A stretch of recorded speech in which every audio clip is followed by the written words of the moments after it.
বিসমিল্লাহির রহমানির রহিম।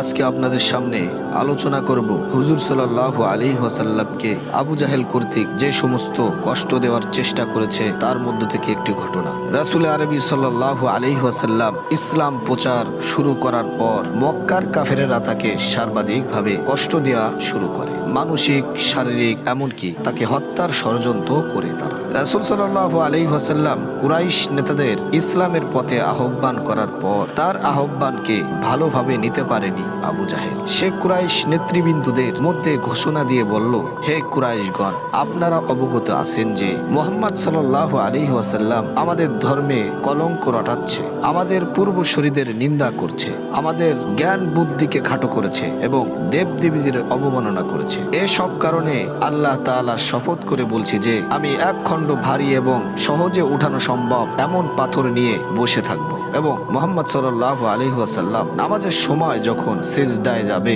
তখন সেই পাথর মেরে তার মাথা চূর্ণ বিচূর্ণ করে ফেলবে। এতে আমাকে সঙ্গ দিয়ে তোমরা আমাকে সাহায্য করো কিংবা না করো, এতে আমার কোনো আসে যায় না। তার এই কথা শুনে উপস্থিত লোকেরা বলল, আল্লাহর শপথ, আমরা তোমাকে অসহায় ছেড়ে দিতে পারি না, তুমি যা করার ইচ্ছা করে ফেলো। পরের দিন সকালে আবু জাহেল ঘোষণা অনুযায়ী এক খণ্ড পাথর নিয়ে রাসূল সাল্লাল্লাহু আলাইহি ওয়াসাল্লামের অপেক্ষায় বসে থাকলো। রাসূল সাল্লাল্লাহু আলাইহি ওয়াসাল্লাম যথানিয়মে আগমন করলেন এবং নামাজে দাঁড়ালেন। কুরাইশ নেতারাও সেখানে উপস্থিত হয়ে আবু জাহেলের কথিত কাণ্ড দেখার অপেক্ষায় রইল। রাসূল সাল্লাল্লাহু আলাইহি ওয়াসাল্লাম নামাজ শুরু করে সিজদায় যাওয়ার পর আবু জাহেল পাথর উঠিয়ে তার দিকে অগ্রসর হলো, কিন্তু কাছে যেতেই পরাস্ত সৈনিকের মতো কোনো মতে নিজের জীবন সেখান থেকে বাঁচিয়ে লেজ গুটিয়ে পালালো। এ সময় তাকে বিবর্ণ এবং ভীতু সন্ত্রস্ত দেখাচ্ছিল। তার দু হাত পাথরের সঙ্গে শক্তভাবে লেগে গিয়েছিল। পাথরের গা থেকে হাত ছাড়াতে তাকে যথেষ্ট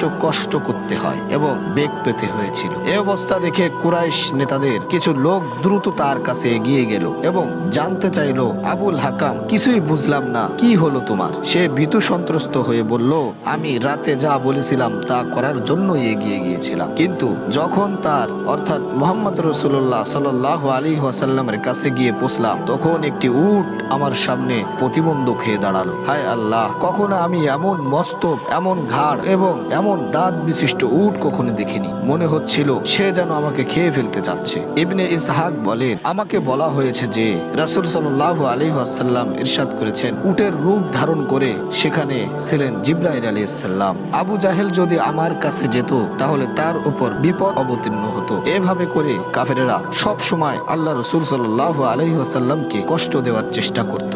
এর বিনিময়ে কাফেরেরা ধ্বংস হয়েছে এবং ইসলাম দুনিয়ার বুকে প্রতিষ্ঠিত হয়েছে। প্রিয় ভাই ও বন্ধুগণ, ইসলামকে প্রতিষ্ঠিত করার জন্য হুজুর সাল্লাল্লাহু আলাইহি ওয়াসাল্লাম কতই না কষ্ট সহ্য করেছেন, আর আমরা ইসলামের হুকুম আহকামগুলি মানতে চাই না। আল্লাহ রাব্বুল আলামিন আমাদের সকলকে ইসলামের সমস্ত হুকুম আহকামগুলি মেনে চলার তৌফিক দান করুন। আমিন।